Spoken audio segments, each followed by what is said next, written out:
여호수아 16장 1절에서 17장 6절 말씀.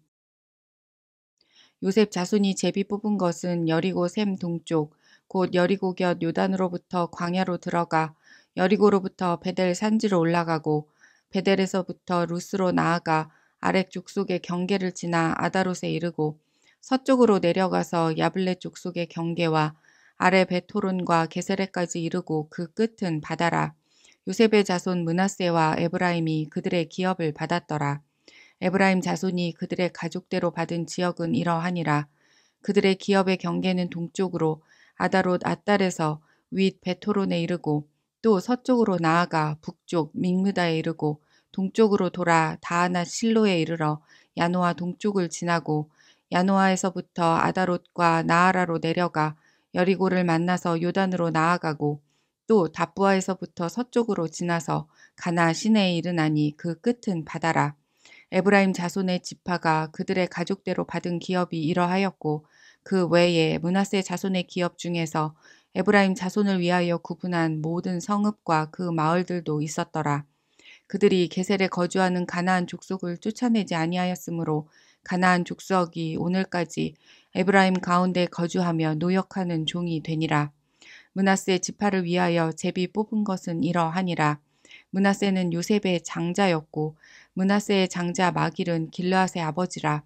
그는 용사였기 때문에 길르앗과 바산을 받았으므로 므낫세의 남은 자손을 위하여 그들의 가족대로 제비를 뽑았는데 그들은 곧 아비멜렉의 자손과 헬렉의 자손과 이스라엘의 자손과 세겜의 자손과 헤벨의 자손과 스미다의 자손이니 그들의 가족대로 요셉의 아들 므낫세의 남자 자손들이며 헤벨의 아들 길르앗의 손자 마길의 증손 므낫세의 현손 슬로브앗은 아들이 없고 딸뿐이요 그 딸들의 이름은 말라와 노아와 호글라와 밀가와 디르사라. 그들이 제사장 엘르아살과 눈의 아들 여호수아와 지도자들 앞에 나와서 말하기를 여호와께서 모세에게 명령하사 우리 형제 중에서 우리에게 기업을 주라 하셨다 하매 여호와의 명령을 따라 그들에게 그들의 아버지 형제들 중에서 기업을 주므로 요단 동쪽 길르앗과 바산 외에 므낫세에게 10분깃이 돌아갔으니 므낫세의 여자 자손들이 그의 남자 자손들 중에서 기업을 받은 까닭이었으며 길르앗 땅은 므낫세의 남은 자손들에게 속하였더라. 아멘. 국가, 즉 나라의 3요소는 일반적으로 국민과 영토, 주권을 말합니다. 하나님께서 주도적으로 이스라엘을 가나안 땅으로 이끌어 들이셨습니다. 야곱의 12아들의 이름을 따라 지파로 구성된 이스라엘 민족은 출애굽할 때 함께한 이방 민족들을 포함 하나님의 백성 되기를 자청한 가나안 지역의 사람들을 구성원으로 하여 약속의 땅 가나안 지역을 기반으로 본격적인 나라의 형태를 갖추어 갑니다. 땅 분배의 기준은 이렇습니다. 첫째, 제비를 뽑습니다. 고대 사회의 운영 방식으로 하나님의 뜻이 드러나는 백성들에게 가장 공평한 방식으로 여겨졌습니다. 둘째, 가족 수대로 분배합니다. 가족의 수가 많은 지파에게 넓은 지역이 분배되는 것은 매우 합리적인 처사입니다. 셋째, 분배되는 땅의 상황을 고려합니다. 산지냐, 평야냐에 따라 지파를 이끄는 지도자와 협의를 이루어 갑니다. 기준에 따라 오늘 본문은 유다 지파에 이어 가족의 수가 많았던 요셉의 자손인 에브라임 지파와 므낫세 지파의 땅 분배가 이루어집니다. 본문 16장 4절 말씀입니다. 요셉의 자손 므낫세와 에브라임이 그들의 기업을 받았더라.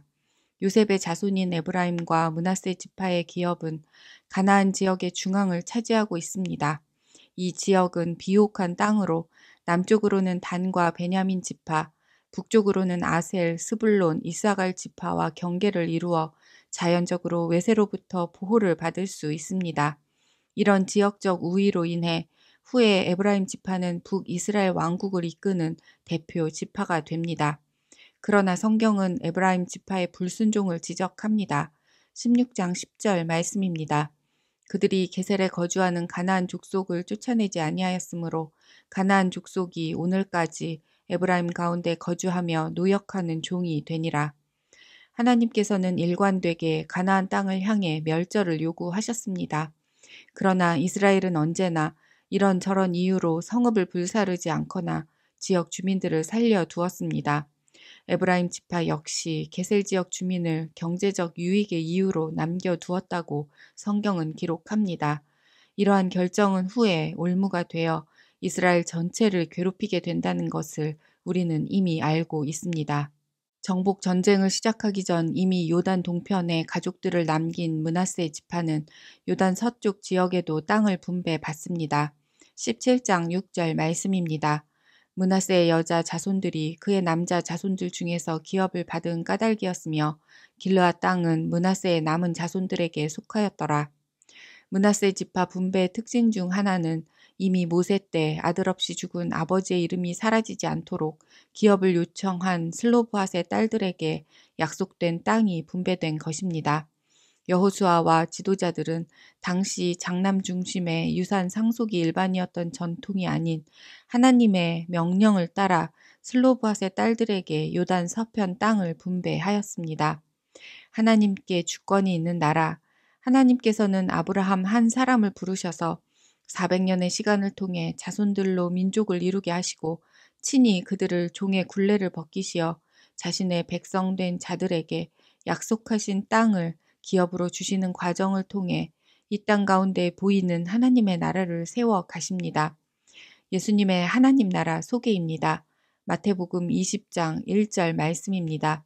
천국은 마치 품꾼을 얻어 포도원에 들여보내려고 이른 아침에 나간 집 주인과 같으니 그분의 주권은 이른 아침에 일을 시작한 품꾼에게 후히 대하십니다.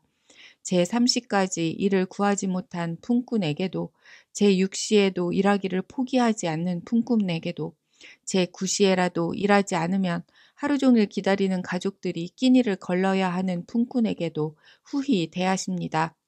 11시까지 어떤 포도원 주인에게도 선택받지 못한 무능해 보이는 품꾼에게도 후히 대하시는 분의 주권으로 다스려지는 나라가 바로 하나님의 나라임을 믿음으로 고백합니다. 하나님 나라 통치 원리가 땅 분배 과정에서 온전히 드러남을 깨닫게 하시니 감사합니다. 하나님의 것으로 하나님의 선하신 뜻이 이루어지는 나라, 친히 하나님께서 기업이 되어 주시는 나라를 위해 우리를 교회로 부르신 것을 반드시 기억하는 날 되기를 소망합니다. 하나님 나라 통치 원리가 세상 곳곳에 우리를 통해 펼쳐지기를 간절히 소망합니다. 주님, 에브라임에게 장자의 권한이 주어지고 더 많은 땅이 주어진 것은 므낫세보다 잘났거나 특별해서가 아니라 하나님께서 맡기실 기업이 다 다르기 때문임을 깨닫게 하시니 감사합니다. 눈에 보이는 것을 모든 것이라 여기는 세상에 믿음의 세계를 소개할 때 하나님 나라 백성의 삶을 전적으로 돌보시는 우리 아버지는 선하신 분임을 전적으로 의지하는 믿음 주시옵소서. 우리를 위해 아낌없이 자신을 내어주신 예수님의 이름으로 기도합니다. 아멘.